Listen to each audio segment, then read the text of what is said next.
साठी आणि नाशिक महापालिकेत शिवसेनेकडून उपमहापौर पदाचा अर्ज दाखल केला गेलाय। शिवसेनेचे सहसंपर्क प्रमुख विलास शिंदे आणि महानगर प्रमुख प्रवीण तिदमे यांनी उमेदवारी अर्ज भरलाय। एकीकडे भाजपची महापौर आणि उपमहापौर पदासाठी नगरसेवकांची बैठक सुरू असताना शिवसेनेने उमेदवारी अर्ज दाखल केलाय। आम्हाला सत्तेसाठी कुबड्यांची गरज नाही असा इशारा मंत्री गिरीश महाजन यांनी दिल्यानंतर शिवसेनेने अर्ज भरलाय। संपूर्ण महाराष्ट्रामध्ये कुठेतरी महायुतीचं वातावरण आहे आणि यामुळे सर्वत्र महायुती होईल असा साधारण आम्हाला विश्वास आहे। माननीय एकनाथ शिंदे साहेबांकडे पण तशा अपेक्षा आम्ही व्यक्त केल्या आणि त्यामुळे उपमहापौर पदासाठी आमच्याकडनं विलास अण्णा शिंदे आणि प्रवीण तिदमे या दोघांनी अर्ज दाखल केलेला आहे।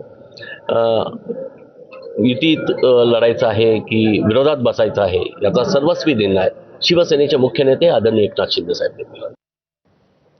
जिल्हा परिषद निवडणुकीत बिग फाईट म्हणून माळशिरस तालुक्यातील दहिगाव जिल्हा परिषद गटाकडे पाहिलं जात असून इथे माजी आमदार राम सातपुते यांच्या पत्नी संस्कृती सातपुते यांची लढत शरद पवार गटाचे विद्यमान आमदार उत्तमराव जानकर यांचे चिरंजीव जीवन जानकर यांच्यासोबत होतीये। मात्र या लढतीचं वैशिष्ट्य म्हणजे आपल्या 4 महिन्याच्या मुलीला घेऊन संस्कृती सातपुते या प्रचारात जोरदार उतरलेल्या आपल्याला दिसतायत आणि यामुळेच महिला वर्गाची मोठी सहानुभूती मिळू लागल्यानंतर आता विरोधकांकडून या मायलेकींवर सोशल मीडियातून टीका करण्यास सुरुवात झाली आहे।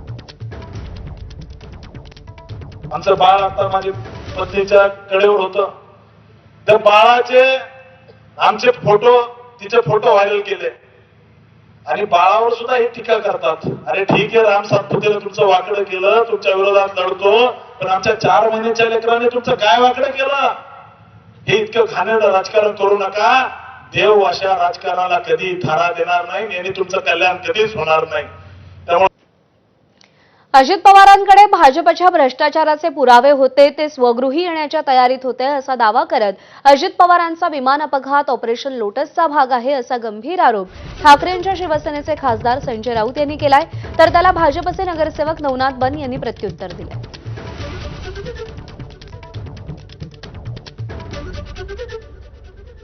अजित पवार हे भारतीय जनता पक्षाला सोडून परत शरद पवारांकडे आले असते तर तो भारतीय जनता पक्षाच्या ऑपरेशन लोटसचा सगळ्यात मोठा पराभव ठरला असता।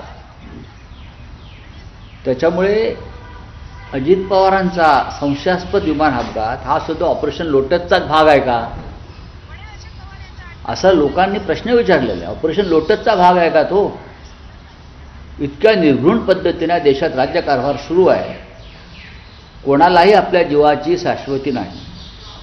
जो भारतीय जनता पक्षाच्या विरोधामध्ये जाईल तो एकतर तुरुंगात जातो किंवा जीव गमावतो, अशा प्रकारचं वातावरण या देशामध्ये आहे। उद्या भूकंप झाला तरी संजय राऊत म्हणतील की हे ऑपरेशन लोटसचा भाग आहे। उद्या सुनामी आली तरी संजय राऊत म्हणतील की हा ऑपरेशन लोटसचा भाग आहे। उद्या पूर आला तरी संजय राऊत म्हणतील की ऑपरेशन लोटसचा भाग आहे। संजय राऊत यांनी ऑपरेशन लोटसचं नाव घेण्याच्या ऐवजी त्यांच्याकडे काही पुरावे असतील तर ते पुरावे सादर केले पाहिजे।